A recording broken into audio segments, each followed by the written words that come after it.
Good day, everyone. My name is Jane Costambienes, a BSIT student, and I am your presenter for today.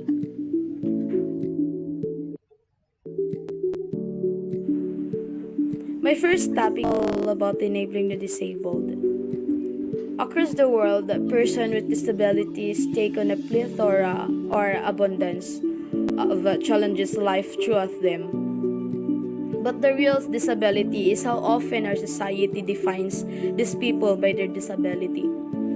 To say that as differently abled, people are discriminated against at home, work, and in public is to not only state the obvious, but also understate the degree to which discrimination takes place. Changing perspectives. This chapter we have used terms such as the disabled and people with disabilities. This has been a deliberate choice in that this is common terminology and descriptions that the majority of people use and understand. This terminology is, however, very continuous in that it places the focus on the person and implies that they are somehow responsible for their unequal status. The preferred terminology is people with impairments. The following explanation of the distinction between disability and impairment was given by Jeff Busby and Diane Whitehouse in a presentation given to the International Federation for Information Processing Working Group 9.2 Computers and Social Accountability, June 2001. Dr. Jeff Busby is the British Computer Society Advisor on Disability Issues. The British Council of Disabled People has used the following definitions to distinguish between disability and impairments and clarify who are disabled people. Disability is disadvantage or restriction of activity caused by a society which takes little or no account of people who have impairments and thus excludes them from a mainstream activity. Therefore, disability like racism or sexism is discrimination and social oppression.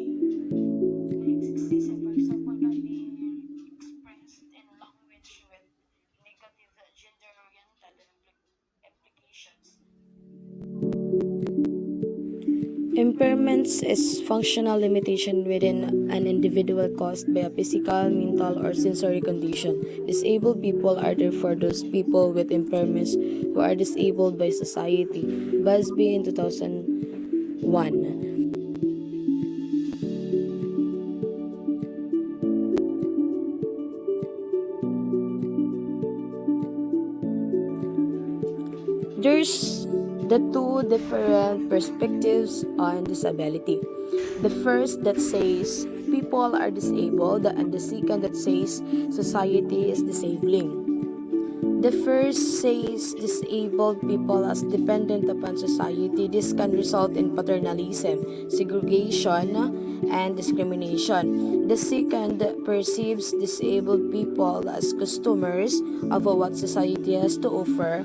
This leads to choice, empowerment, equality of human rights, and integration as known respectively as the medical model of disability and the social model of disability.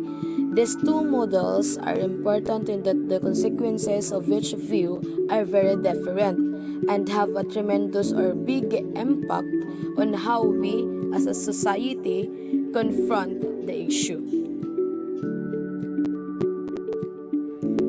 The medical model is the traditional and most common view of disability, and as we have pointed out, places the emphasis on the person.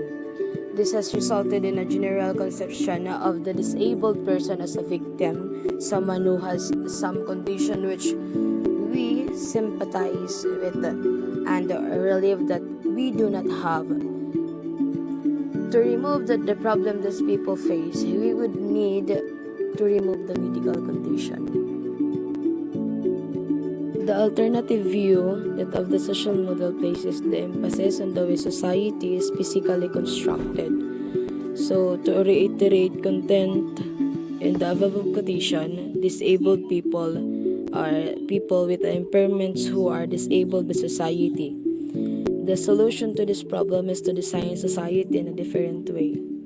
In the words of Jeff Busby, 2001. These two models show how important preconceptions and definitions are and how important it is for technologists to take note of the difference. Let's move on to the second topic, enabling technology. The discussion above raises the issue of design and its enabling or disabling effects. We only have to think how we use computer technology to see the physical and cognitive expertise we must utilize. Using a computer to write this chapter requires looking at a screen, reading the text, using the keyboard, and reading the printouts.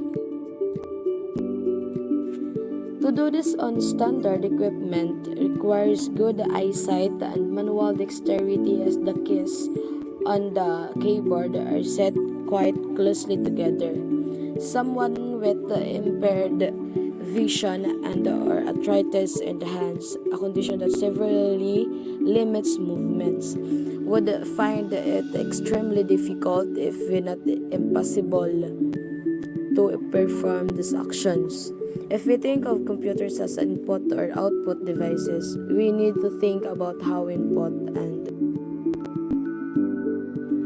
output are produced and what this means to people who cannot use standard equipment. Technologists have been and still are addressing this issue. There are a variety of ways in inputting data and accessing output that go some way to meeting various needs. Examples are listed below. Ways to input data. First, keyboard. Second, braille keyboard. Third, mouse. Fourth, stylus pen. Fifth, voice recognition software. Sixth, touch screen. 7, devices. Those are ways to input data. So there's the ways of accessing output. First, reading the screen, text magnification, color choice. Second, text to voice software. Third, braille printout. I want to ask, but feeling ko magiging aanak ito kung mag-ask ako ng waray man may mabaton. I know na you know already the ways of accessing output and the ways of input. Let's move on. Here's the example of ways to input data and also the ways of accessing output.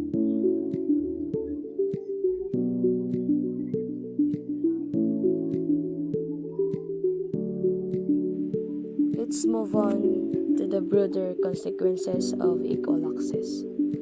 We can assume then that the broader consequences of equal access for the disabled are equal access to information and the opportunity of equal participation in communication. Some people with disabilities have problems communicating. Technology can help. For example, someone who has difficulty speaking can communicate via email and can give presentations using text-to-voice software. Physical presence is not necessary to communicate. This has an impact in two ways. First, preconceptions and prejudices are removed. Society has a tendency to treat people they see as disabled in a different way. Physical anonymity enables equality in communication. Second, modern communication technology, particularly the internet, allows people to join in from a distance. Some people find it easier to stay at home either because traveling is difficult or because they need access to space, equipment, or medication. Therefore, computer technology opens access to work and education. To illustrate the effectiveness of the internet as a means of communication for people with disabilities, we relate the story of Hero Joy Nightingale, A teenager who can only communicate with hand gestures interpreted by her mother through the medium of the internet. She has been able to produce an online magazine from the window. She says Dixon 2002. From the window has restored my energy and optimism, taught me huge amounts about journalism and IT. I have passion, not passivity. Demand the right to participate, to grow into a contributing member of our global society, to be an artist. Okay, let's move on to my second topic, professional responsibility. Professional responsibility is a set of duties within the concept of professional ethics. For those exercises a unique set of knowledge and skills as a professionals. Throughout this chapter, we have emphasized the relevance of the equal access issues to computing professionals. Professionals, as experts in their field, we have an obligation to consider the impact of their activities on those who are affected by their decisions. We might also say that they have a wider moral obligation to society to improve, where possible, the lives of others. In the context of this discussion, the professional has a responsibility to first uphold the values of the society in which he or she operates. Second, recognize, abide by the relevant legislation. Third, promote the good for the public at large and vulnerable groups in particular. In the section on the public interest, the British Computer Society Code of Conduct takes into account the right to equal treatment as discussed in this chapter. The relevant clauses are: first, you shall have regard to the legitimate rights of third parties. Second, you shall ensure that within your professional fields, you have knowledge and understanding of relevant legislation, regulations, and standards, and that you comply with such requirements. Third, you shall conduct your professional activities without discrimination against clients or colleges. The above principles are very general and are intended to be for guidance only. Of course, the specific field in which a computer professional works will dictate how the principles may be put into practice. For example, the web designer should take into account accessibility issues and consider users who have visual impairments. The programmer should make provision for alternative user interfaces and systems. Administrator should be aware of alternative assistive technologies. Professionals working in the field of smaller devices, mobile phones, and PDAs, for example, need to consider input functions such as the small case and the reduced size of the display, as we have seen from the above discussion concerning enabling technologies. Thinking in terms of access to input and output is quite as a useful approach. Making provision for disadvantaged groups and promoting equal access is not just about being a good professional. In the case of providing for disabled people, it is a legal requirement. In my third topic, an ethical dilemma. In philosophy,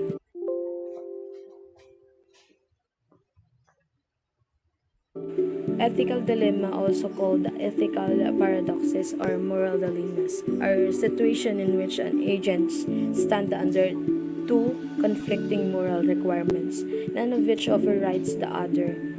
A close related definition characterizes ethical dilemmas as situations in which every available choice is wrong. So far in this chapter, we have not paid any particular attention to the impact of ICT on older people. people who have previously lived within a fairly stable environment. Today, the momentum of change in which computer-based technologies play a pivotal role is ever increasing. Consequently, older people are becoming ever more concerned and bewildered by the constant alteration that are occurring in practically every aspect of their daily lives. Stability is being replaced by instability. As younger people embrace email, cellular phones, text messaging, and the like, the older generations see their post offices closing. No longer is there any personal contact at the bank, and who knows for how much longer they will be able to use a cheeky book.